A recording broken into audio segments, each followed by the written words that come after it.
as a Yemenite Jew, I can tell you that the name itself is not the devil, is not a pagan idol, is not the moon god, as evangelical Christians have been propagating for decades. This is a very, very sick cult, by the way, and their idiocy is quite redundant. I mean, I can't even imagine if people would actually teach themselves these things and flatter themselves with these things, and at the same time claim to support Israel, when in actuality in Israel we say Allah, we say Yallah, we say these terms, these phrases are understandable to our understanding, that they are not in any way, shape or form to what they say, to what evangelical Christians say is basically the devil. No, we understand what the name Allah means, what it signifies. Take the dictionary of the Hebrew language. I take the dictionary and I actually took the name of God, which is, through etymology, is the three letters Aleph, Lamed, Veh. Basically, I wrote it down. I know I don't have the whole thingamajigs on, you get the idea. So basically, Aleph, Lamed, Veh. This in Hebrew means, well, see, that's the thing. Without the vowels, because the dots, the nikud, the dots, or the vowels right here, these are vowels beneath the letters, indicate how the word itself is to be pronounced. So I'm going to block these right now for a second, but I'm going to show you. This right here, in my understanding, because I'm going to say what it is, this says God. Elah is God in Hebrew. Now, with these two right here, with these two vowels, this is the Fatah Sagol, Fatah Sagol. This would indicate that this would turn the word God, which without these vowels it would be God, Elah. Now it would be Olo, Olo.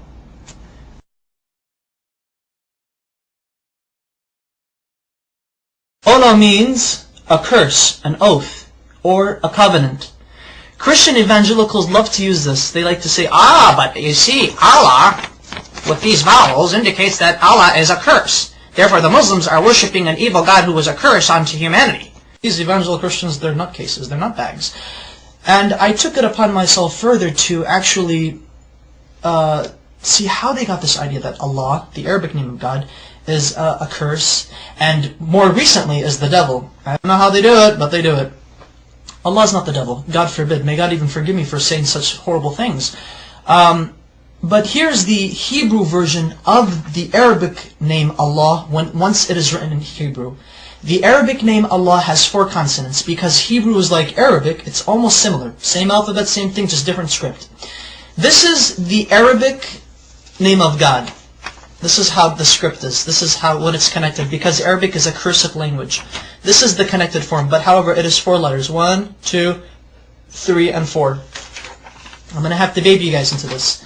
Now this is the name of God, Allah in Arabic, but broken up. So that way each letter is given its position. This is Aleph, this is Lam, this is Lam, this is Ha. So Allah.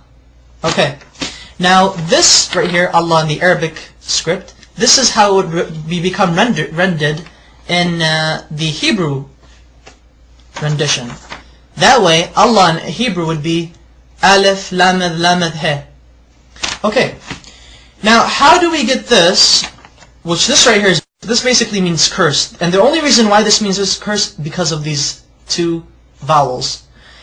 There are 7 letters in the Hebrew language that look like this, that have these 3 consonants. There are 7 Hebrew words in the Hebrew language that have these 3 consonants, and they're both the same. How do Hebrew-speaking Jewish people or non-Jewish people know? How do they differentiate? How do they know when a curse means a curse and God means God? Because this right here, without the vowels, this literally means God. This right now God. This says Elah, Elah. Now with the vowels, it means Ola, which means a curse. Look at this right here. I'm actually going to write down the proper Hebrew name of God with the correct pronunciation. This is how we know. This is how we could tell when God is God and when the letter represents, or when the word is God, or when the word means curse. Okay. There we go.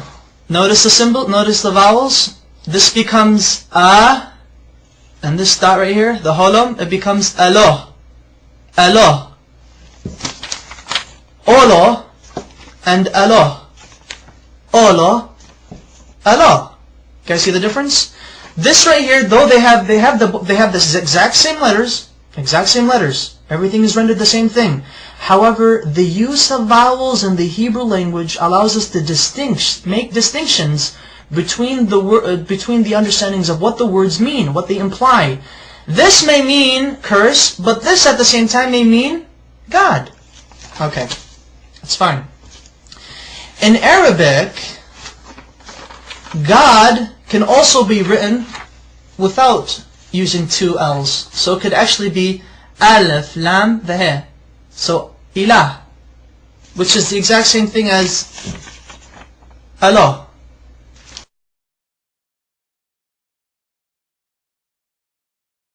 Their understanding of how they approach God is exquisitely the same.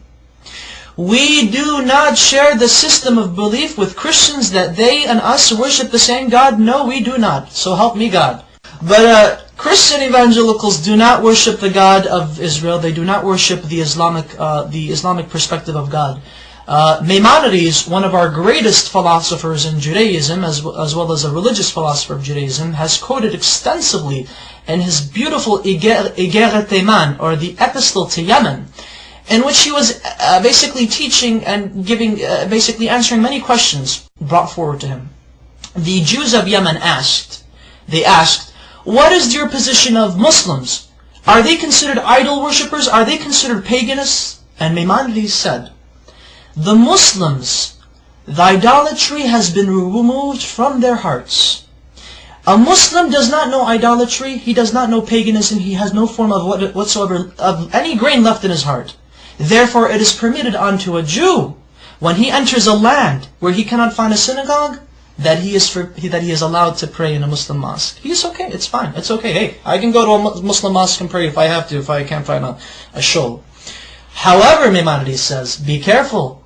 If a Jew enters a land where there is no mosque or a synagogue, then he is forbidden to enter a Christian church if there is one. Do not pray in a Christian church. And the reason why is because Christians do not worship the same God we do. They worship a pagan. They are idolaters. They are called Avodah Zarah in Hebrew, which means idol worshippers. So exquisitely said, so wonderfully stated. Oh my goodness! And you know, it's quite interesting that unfortunately there should be more Jews actually stating the facts as it is. That you know, Muslims and Jews and Muslims, we both worship the same God. No matter what these crazy evangelical Christians are saying, they're basically nutbags. Whatever they say, they just try to come up with exceeding lies, redundant lies. The type of lies that only a child in the kindergarten could easily make up. And emphasize that Arab Christians, and you know, this is what's also funny, and thankfully I remembered this, because this is what I really wanted to say, and get a load of this, Christian evangelics. I should refer to you guys as evangelics. There are actually 20 million Arab Christians in the Middle East today, as well as the United States, as well as around the world. And Arab Christians and their religious services, and their Sunday services, and Mass, or whatever God frickin' services they have, Arab Christians refer in the Arabic Bible, the Arabic translation of the Bible, they say Allah in reference to God. Now, I would like to ask these evangelicals, what say ye of these people who claim to believe in your Jesus? What say ye to them? Now, are you going to go chase them and say, oh, you're worshiping the devil. The devil is Allah. Just let you know that classical Arabic is very close to classical Hebrew, biblical Hebrew, as well as classical Aramaic. They all tend to agree, they all agree in unison that Allah, Hashem, Allah are, through etymology, which is the study of the root of words, have come to a unanimous agreement that Allah is the perfect Arabic name of God, that it cannot be made into a male. Through its perfection, it cannot be made into a male gender nor a female gender. Rather, it is a neutral personification, not personification, but rather a neutral attribute to God. Such wonderful history.